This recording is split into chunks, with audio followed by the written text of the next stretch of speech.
ମୁଁ ଫାଇନାଲ କରିଛି ମୁଁ ଏବେ ମା ହେଇପାରିବିନି। ବାହାଘର ମୋର 2 ମାସ ହେଇଛି। ତମକୁ ଗୋଟେ କଥା କହିବି, ମୁଁ ଏତେ ପାଠ ପଢିଛି କଣ ପାଇଁ?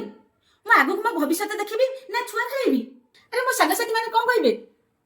ବିବାହର ବର୍ଷେ ହେଇନି ମୁଁ ଛୁଆ ଜନ୍ମ କଲେଣି। ମୋ କ୍ୟାରିୟର ମୁଁ ନଷ୍ଟ କରିଦେବି ନା? ଦେଖ ମୁଁ ଏରା କିଛି କରିପାରିବିନି।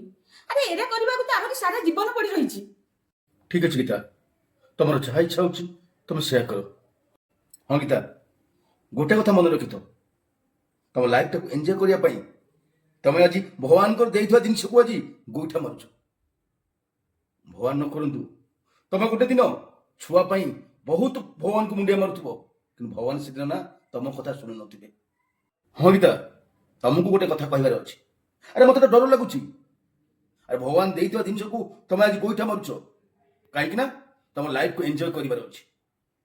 ଭଗବାନକୁ ନ କରନ୍ତୁ ଆଉ ତମେ ଦିନେ ଛୁଆ ପାଇଁ ଡହଳ ବିକଳ ହଉଥିବ, ଭଗବାନଙ୍କ ପାଖରେ ହାତ ପତି ଭିକ ମାଗୁଥିବ, ସେଦିନ କିନ୍ତୁ ନା ଭଗବାନ ତମ କଥା ଶୁଣିବେନି। ସେତେବେଳେ କେତେ କଷ୍ଟ ହବ ସେ ଜାଣିପାରୁଛ ତ ଗୀତା? ସେତେବେଳେ କଥା ସେତେବେଳେ ଦେଖିବା। ମୁଁ ଏବେ ଛୁଆ ଜନ୍ମ କରିପାରିବିନି। ପ୍ଲିଜ ଗୀତା, ମୁଁ ତମକୁ ଅନୁରୋଧ କରୁଛି, ଏବେ ବି ସମୟ ଅଛି। ଥରେ ଚିନ୍ତା କରିକି ଦେଖ। ଏମିତି ସମୟ ନ ଆସୁ ଯେ ଗୋଟେ ଦିନ ଆମେ ଛୁଆ ପାଇଁ ଆମେ ଦିଜଣ ଡହକ ବିକଳ ହଉଥିବା, କିନ୍ତୁ ଭଗବାନ ନା ଆମ କଥା ଶୁଣୁନଥିବେ। ସେତେବେଳେ କେତେ କଷ୍ଟ ହବ କହିଲ?